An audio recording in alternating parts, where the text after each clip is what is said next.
Joseph विजय यानी थलपति विजय के 40 सालों के इस जबरदस्त सफर के इस एक्सप्लेनर में बहुत बहुत स्वागत है। ये कहानी सिर्फ एक सुपरस्टार की नहीं है, बल्कि एक ऐसे बाल कलाकार की है जिसने शुरुआती आलोचनाओं का डट कर सामना किया, बॉक्स ऑफिस का बेताज बादशाह बना और अब राजनीतिक अखाड़े में अपनी एक नई पारी की शुरुआत कर रहा है। शुरुआत में ही एक बड़ा सवाल दिमाग में आता है, आखिर कोई इंसान सिनेमा की चकाचौंध से निकलकर सीधे मुख्यमंत्री की कुर्सी का दावेदार कैसे बन जाता है। ये कोई रातों रात हुआ चमत्कार नहीं है, बल्कि दशकों की सोची समझी रणनीति और मेहनत का नतीजा है। खैर, चलिए जल्दी से आज के इस एजेंडे पर एक नजर डाल लेते हैं। पहला, एक स्टार की राजनीति में एंट्री। दूसरा, भाई भतीजावाद की छाया से बाहर निकलना। तीसरा, पहली बड़ी सफलता। चौथा, ब्लॉकबस्टर, फ्लॉप और वापसी। पांचवां, स्टारडम के पीछे का इंसान। और छठा, सिनेमा से मुख्यमंत्री तक। ये रोड मैप इस पूरे सफर को समझने में बहुत मदद करेगा। तो बढ़ते हैं पहले हिस्से की तरफ, एक स्टार की राजनीति में एंट्री, और इसका सबटाइटल है चुनावी रुख। अपनी सफलता से उन्हें मारो, क्या गजब की लाइन है ना?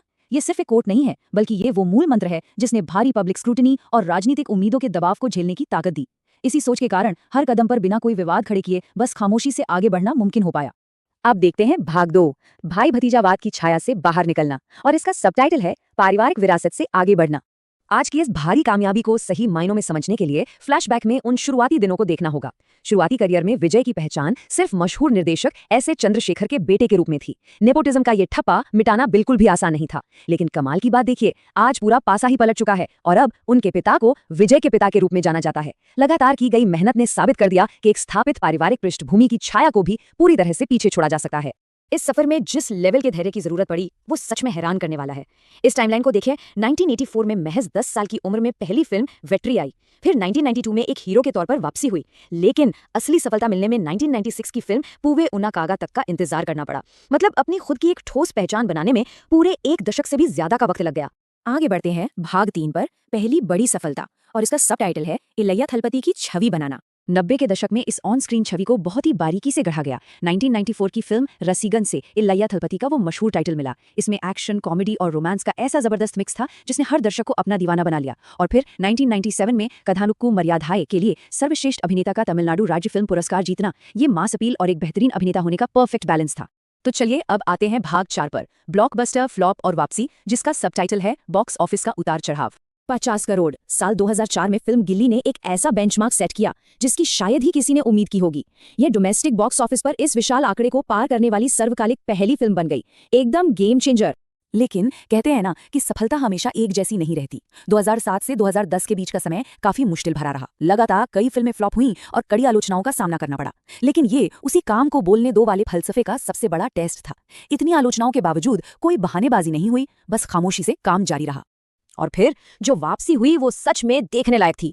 2012 में निर्देशक AR मुरुगदॉस के साथ फिल्म थुपक की रिलीज हुई और इसने इंडस्ट्री के पिछले सारे रिकॉर्ड ध्वस्त करते हुए 180 करोड़ का चौंकाने वाला आंकड़ा छू लिया। इसे कहते हैं धमाकेदार कमबैक। इसके बाद तो दबदबे की ये रफ्तार बढ़ती ही गई। भारी कंपटीशन के बीच भी 2017 की ब्लॉकबस्टर मर्सल ने बॉक्स ऑफिस पर 250 करोड़ का जादुई आंकड़ा पार करके व्यावसायिक ऊंचाइयों को एक नए शिखर पर पहुंचा दिया। वैसे मर्सल सिर्फ पैसों के लिए नहीं जानी जाती। इसमें GST को लेकर जो डायलॉग था उसने पूरे देश में एक बड़ी राजनीतिक और सामाजिक बहस छिड़ दी। ये एक ऐसा पल था जहां सिनेमा और देश की राष्ट्रीय आर्थिक नीति आपस में टकराई, बिना किसी पॉलिटिकल पार्टी का पक्ष लिए। यहीं से पता चला कि जनता पर इस स्टार का प्रभाव कितना गहरा है। अब आते हैं भाग 5 पर, स्टारडम के पीछे का इंसान। सबटाइटल है जमीन से जुड़ा और शांत स्वभाव।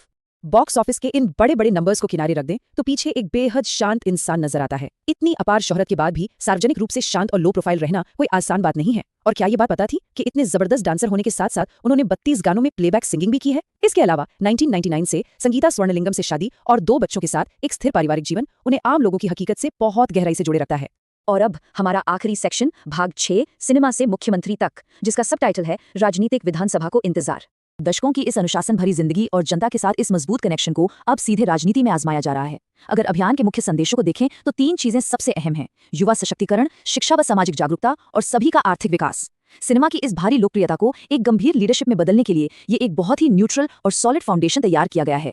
तो इस एक्सप्लेनर के अंत में एक बहुत बड़ा सवाल खड़ा होता है। आने वाले विधानसभा चुनावों की चुनौती बिल्कुल सामने है। बॉक्स ऑफिस पर राज करने वाले इस खामोशी और काम को बोलने दो वाले दर्शन को अब एक बहुत ही मुश्किल परीक्षा देनी है। क्या ये शांत स्वभाव आगे की इन हाई प्रेशर जिम्मेदारियों को संभाल पाएगा और राजनीति में भी वैसी ही मजबूत विरासत बना पाएगा जैसी सिनेमा में बनाई है? ये देखना यकीनन आने वाले वक्त की सबसे दिलचस्प कहानी होने वाली है।